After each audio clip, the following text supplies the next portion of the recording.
9:38, Voces del Poder. Nos acompaña en el mesón de CNN Chile Radio a esta hora de la mañana Daniel Grimaldi, director ejecutivo de Chile 21. Se nos va a sumar José Antonio Valenzuela en los próximos minutos. ¿Cómo estás, Daniel? Bienvenido. Muy bien, muchas gracias por la invitación. Daniel, lo decíamos en titulares y también lo conversábamos con el senador Chaguán. Muchas reacciones a propósito de una nueva filtración, el pinchazo telefónico entre Miguel Crispi y su madre, la exministra Serrano.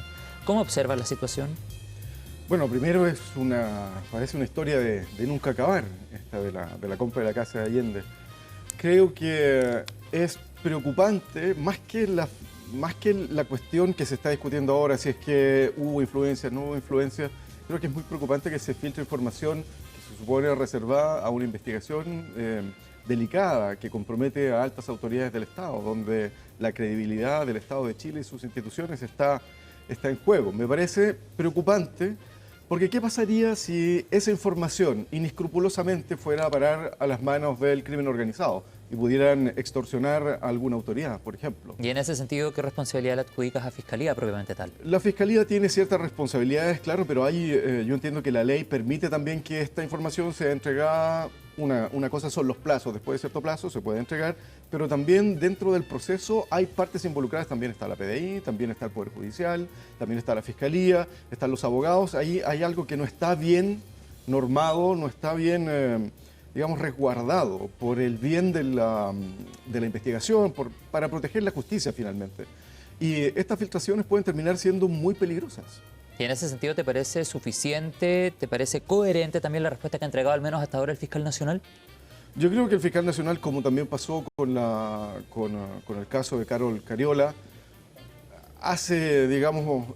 muestra un déficit estructural del sistema, de cómo esto está normado. Pero también caben responsabilidades, y esto no es reciente, lleva un buen tiempo. Entonces yo creo que aquí, más relevante que la filtración misma, que el contenido de la filtración, que son opiniones personales dentro de una conversación privada, familiar, no sé si eso verdaderamente nos dé para especular mucho más. Creo que lo relevante acá es que no se pueden seguir filtrando este tipo de informaciones. Bueno, que ha sido una constante al menos durante el último tiempo. Se agrega al panel de conversación José Antonio Valenzuela, director ejecutivo de Pivote. José Antonio, gracias por venir a CNN Chile Radio. Estábamos conversando con Daniel sobre el pinchazo, la revelación, una nueva filtración que pone durante el fin de semana contenido de una llamada telefónica entre Miguel Crispi y su madre. ¿Cómo observas esa situación? Y por supuesto vamos a ir pimponeando las opiniones que ya ha manifestado al menos hasta ahora Daniel Grimaldi. Dale, sí. José Antonio. Absolutamente, yo estaba escuchando a Daniel, yo creo que esto tiene dos dimensiones. Está lo de las filtraciones, que pareciera como un déjà vu permanente,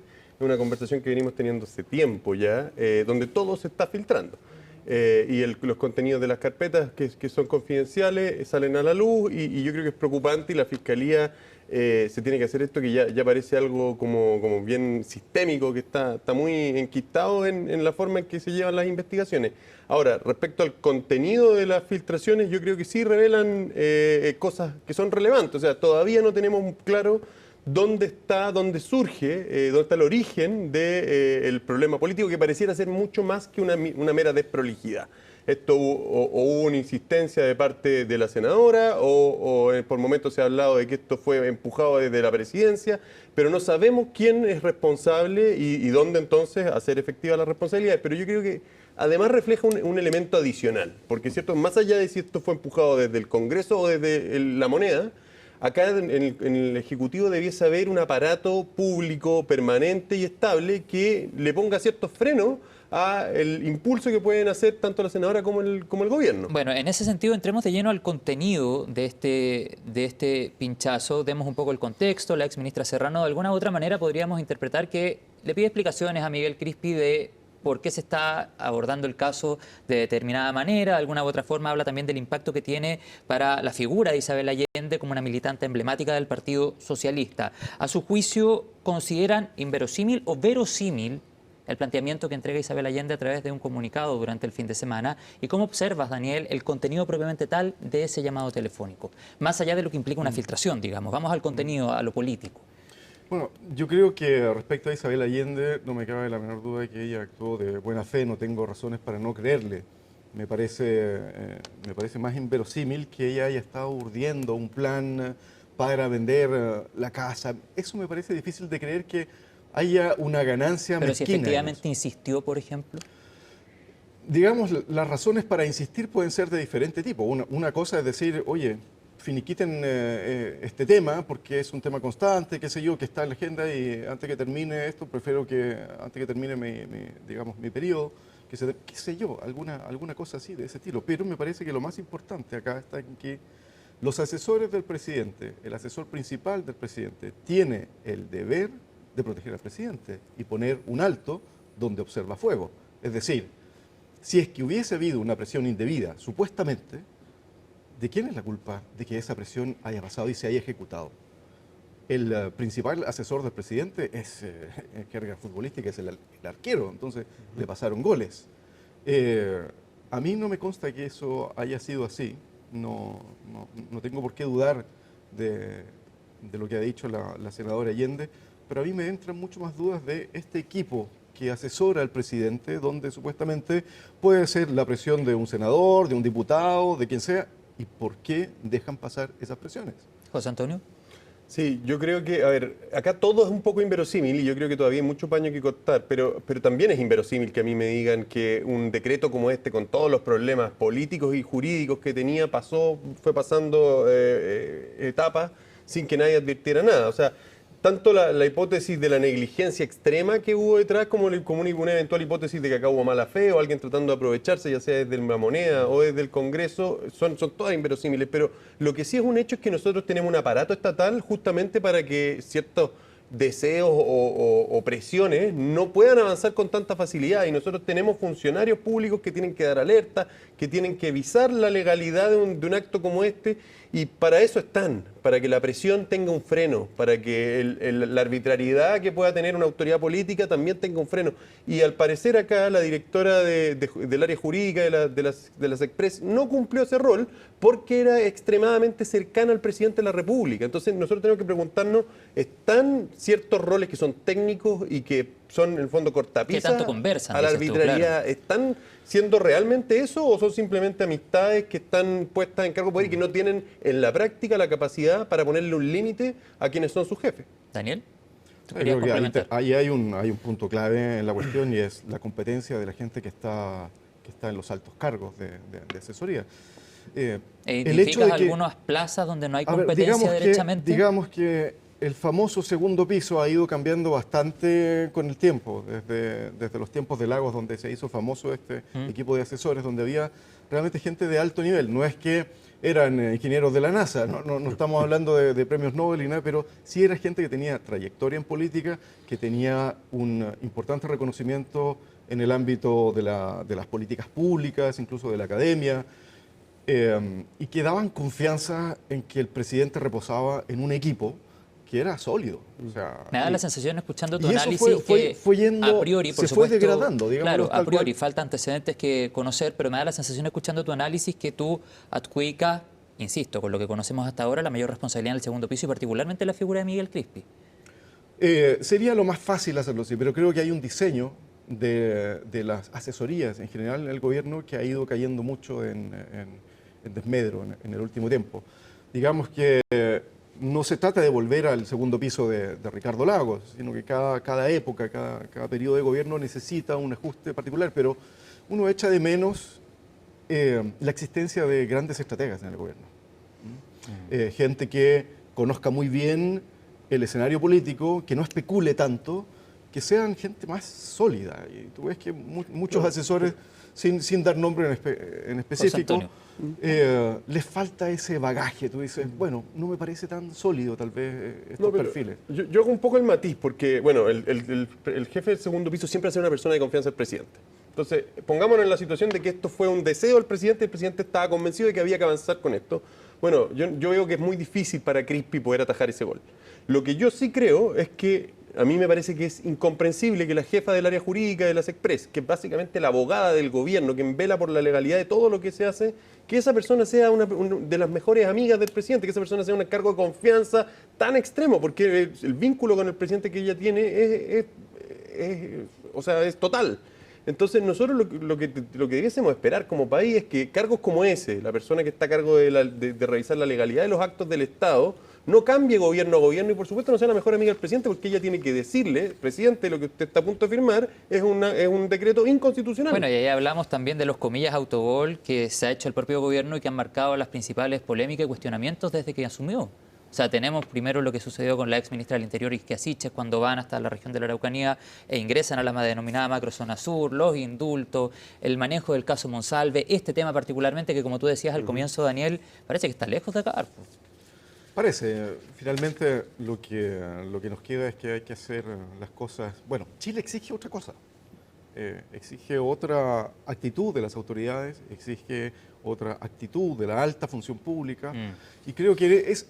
A ver, ¿qué sacamos en limpio de esta cuestión? Es que hay que hacerlo muy distinto a lo que estamos ahora. Y bueno, algunas candidaturas presidenciales están diciendo, bueno, ¿es continuidad o lo cambiamos? Yo creo que hay que cambiarlo. Sí, ¿qué tan manoseado está este concepto de continuidad? Hemos escuchado harto durante los últimos días, sobre todo desde el oficialismo, obviamente, y durante el fin de semana el Partido Radical, un partido histórico de la concertación, de la socialdemocracia, se pone detrás de Carolina Toá. Se agrega el Partido Liberal, que ya había proclamado a Carolina Toá como su candidata. Y todo indica, y lo pongo sobre la mesa para que lo conversemos, que el Partido Socialista, comillas, se está quedando un poco solo. Porque pese a estos apoyos que está recibiendo Carolina Toá, tenemos también una democracia cristiana que, si bien no le ha entregado un apoyo explícito a Carolina Toá, el presidente del partido ha señalado, vamos a esperar el resultado de la primaria, y probablemente si Carolina Toá gana la primaria, probablemente la DC también se va a poner detrás de ella, al menos así lo ha esbozado o ha dejado la puerta abierta Alberto Undurraga. El PS pareciera quedarse solo y Paulina Bodanovich insiste en que su candidatura sigue. ¿Cómo ven eso, Daniel?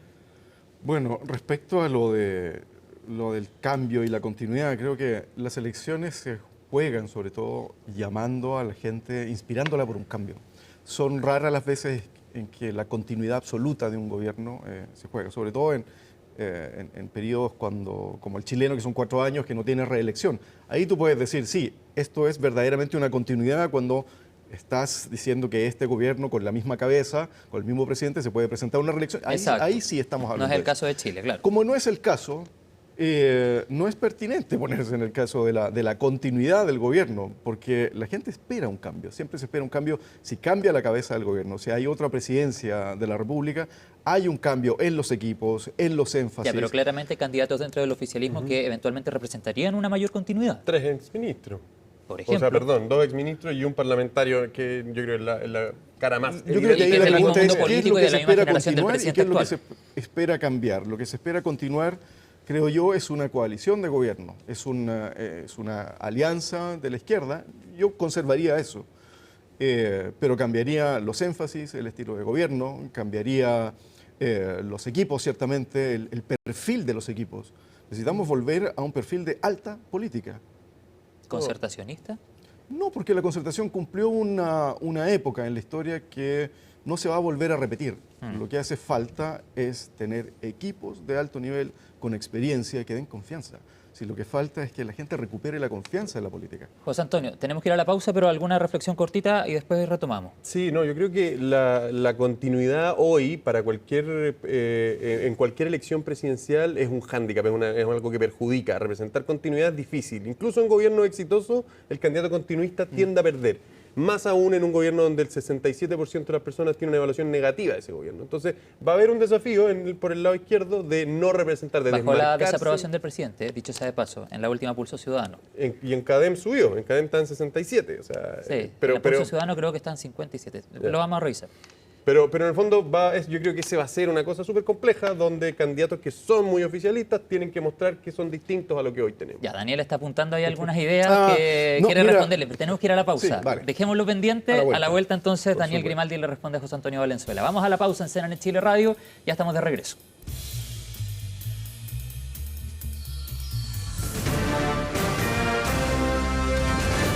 Hacemos una pausa y ya regresamos con CNN Chile Radio, AM.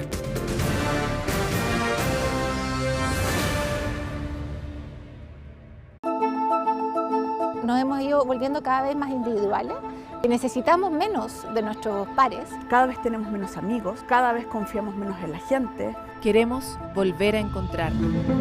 Tenemos mucho más posibilidad de construir un nosotros. La biodiversidad nunca ha sido mala. Y siempre es bueno el diálogo. Mirarnos a los ojos, ver que los dos somos seres humanos. Pero no sabemos cómo. Yo nunca, la verdad, había estado frente a un fiscal, solamente en el tribunal nomás. Tienes que ganarle a la vida cuando sufres una privación de libertad desde muy pequeño. Si le ganas a la vida en ese sentido, no solamente la ganas tú, la ganan también tus hijos y ganan oportunidades para que puedan en el fondo enfrentar este mundo que es bastante complejo. Ven a ser parte de Pares Impares. CNN siempre.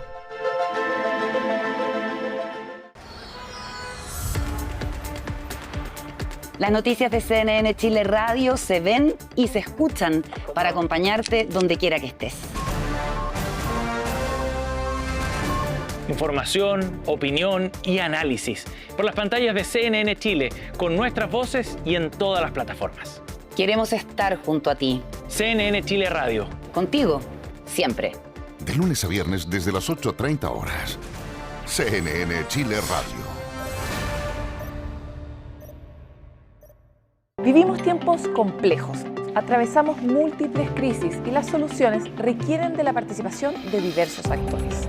Por primera vez en Hélice hemos reunido a la academia, al mundo privado y al mundo público a dialogar en una mesa y pensar juntos el futuro posible. Acompáñanos en Hélice, encuentros que construyen futuro.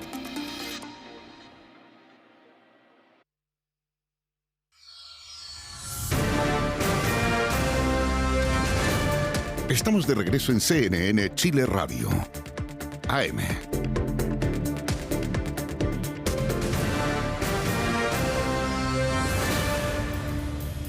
Estamos de vuelta en CNN Chile Radio, 9 de la mañana con 55 minutos y estamos en nuestro panel Voces del Poder con Daniel Grimaldi y José Antonio Valenzuela de Pivotes. Teníamos un tema de discusión en la mesa de CNN Chile Radio y tiene que ver con la actitud que ha adoptado el Partido Socialista en insistir en esta candidatura de Paulina Bodanovich, pese a los llamados que han sido bien incesantes de un sector del oficialismo para que se pongan detrás de Carolina Toá. José Antonio Valenzuela entregaba un planteamiento cuando hablamos, por ejemplo, del concepto continuidad. ¿Cómo le responde Daniel Grimaldi?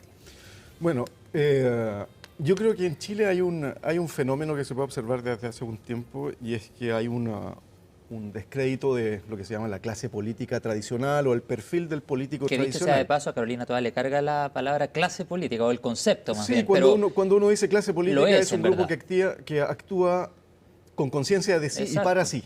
Exacto. Digamos, eso es una clase.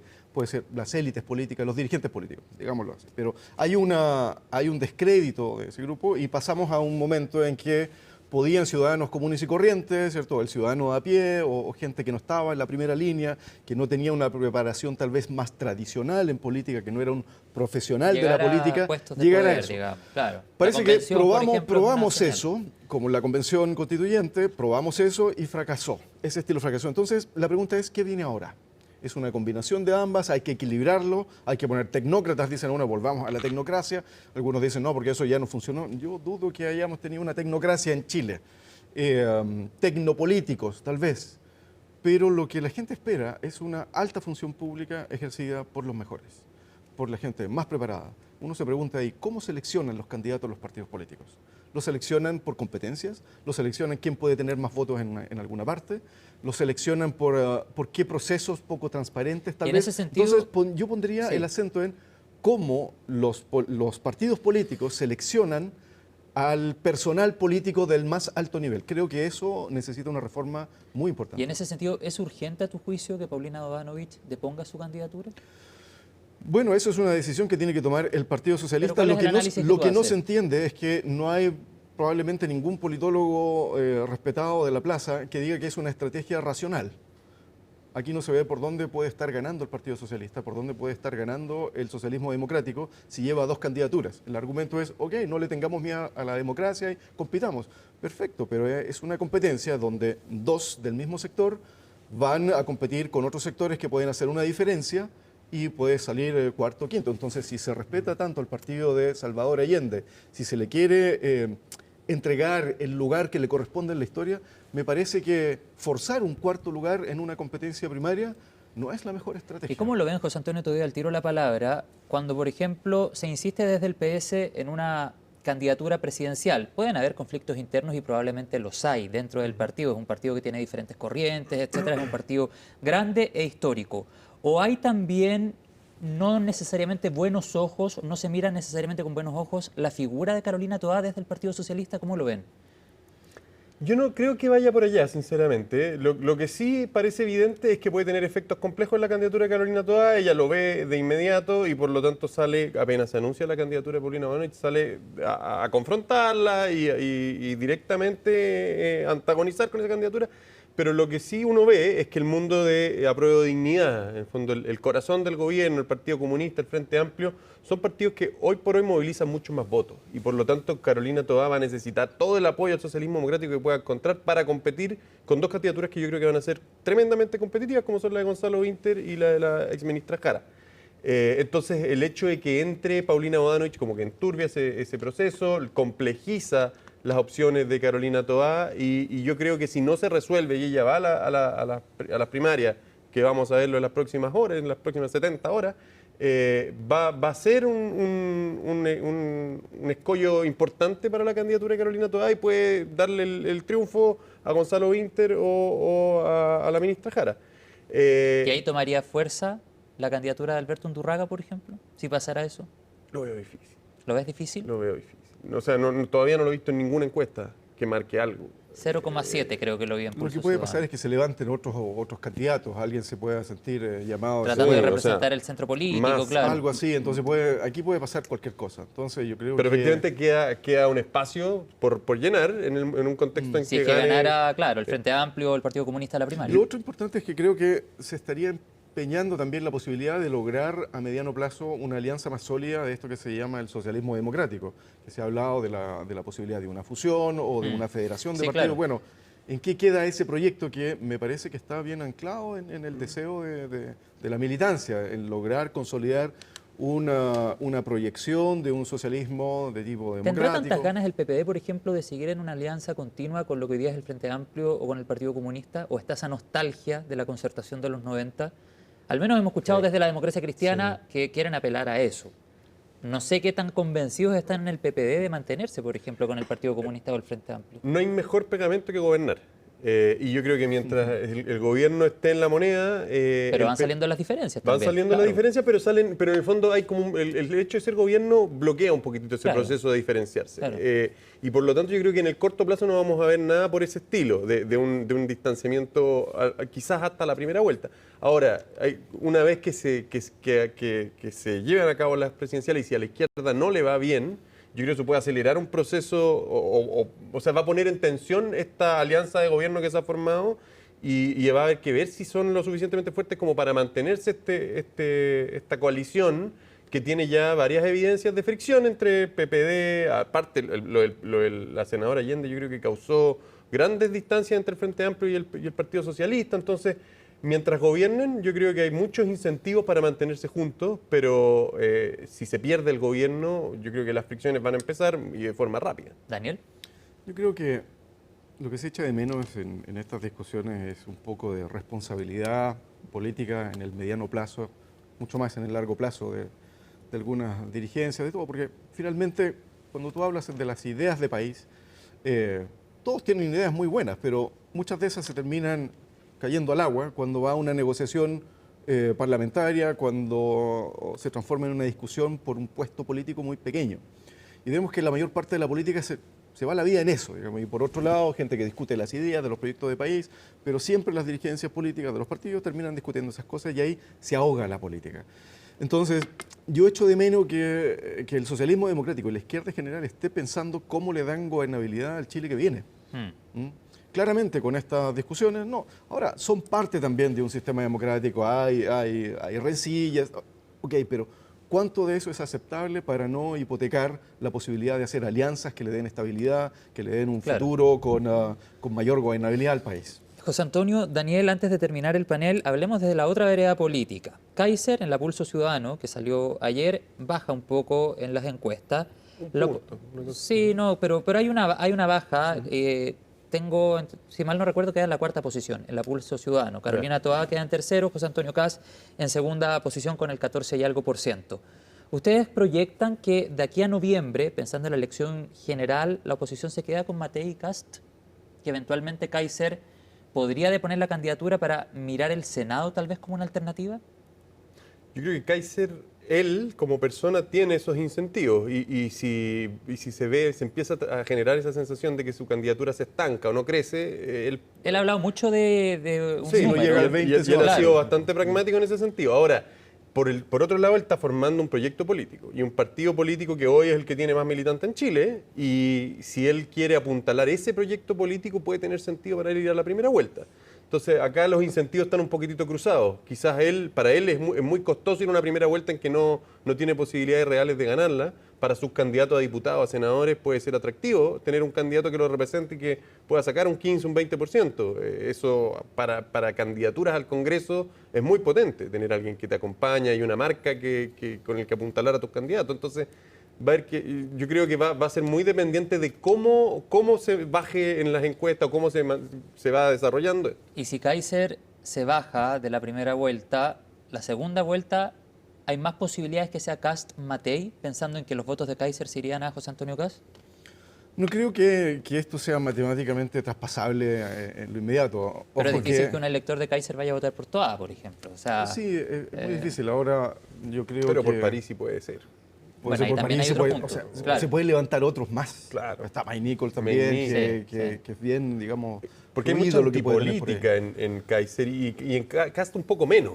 Sí, es cierto, es cierto. Entonces, sí, yo también creo que no es una transferencia perfecta. Obviamente, una buena parte de sus votos, uno se imagina que irían a Kast o a Matei también. Pero acá hay mucho antipolítica y castigo a la política tradicional que puede perfectamente decantar por cualquier lado, incluso como voto nulo o no ir a votar. ¿Y en el caso de Matei, la ven segura de cara a noviembre? ¿O no, sus últimas declaraciones la han hecho tambalear lo suficiente como para poner en riesgo el resultado?